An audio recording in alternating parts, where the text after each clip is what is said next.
أعوذ بالله من الشيطان الرجيم. بسم الله الرحمن الرحيم. الرحمن علم القرآن خلق الإنسان علمه البيان. الشمس والقمر بحسبان والنجم والشجر يسجدان والسماء رفعها ووضع الميزان ألا تطغوا في الميزان وأقيموا الوزن بالقسط ولا تكسروا الميزان والأرض وضعها للأنام فيها فاكهة والنخل ذات الأكمام والحب ذو العصف والريحان فبأي آلاء ربكما تكذبان خلق الإنسان من صلصال كالفخار وخلق الجان من مارج من نار فبأي آلاء ربكما تكذبان رب المشرقين ورب المغربين فبأي آلاء ربكما تكذبان مرج البحرين يلتقيان بينهما برزخ لا يبغيان فبأي آلاء ربكما تكذبان يخرج منهما اللؤلؤ والمرجان فبأي آلاء ربكما تكذبان وله الجوار المنشآت في البحر كالأعلام فبأي آلاء ربكما تكذبان كل من عليها فان ويبقى وجه ربك ذو الجلال والإكرام فبأي آلاء ربكما تكذبان يسأله من في السماوات والأرض كل يوم هو في شأن فبأي آلاء ربكما تكذبان سنفرغ لكم أيها الثقلان فبأي آلاء ربكما تكذبان يا معشر الجن والإنس إن استطعتم أن تنفذوا من أقطار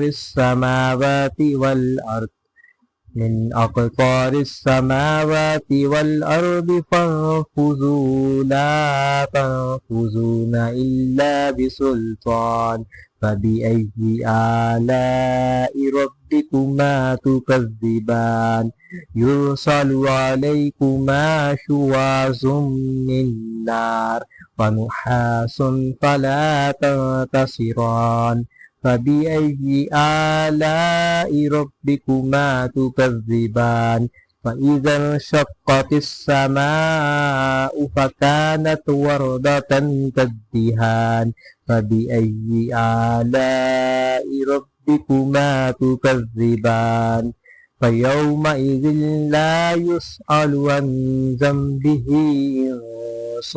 ولا جان فبأي آلاء ربكما تكذبان يعرف المجرمون بسيماهم فيؤخذ بالنواصي والأقدام فبأي آلاء ربكما تكذبان هذه جهنم التي يكذب بها المجرمون يطوفون بينها وبين حميم آن فبأي آلاء ربكما تكذبان ولمن خاف مقام ربه جنتان فبأي آلاء ربكما تكذبان ذواتا أفنان فبأي آلاء ربكما تكذبان فيهما عينان تجريان فبأي آلاء ربكما تكذبان فيهما من كل فاكهة زوجان فبأي آلاء ربكما تكذبان متكئين على فرش بطائنها من استبرق وجنى الجنتين دان فبأي آلاء ربكما تكذبان فيهن قاصرات الطرف لم يطمثهن إنس قبلهم ولا جان فبأي آلاء ربكما تكذبان كأنهن الياقوت والمرجان فبأي آلاء ربكما تكذبان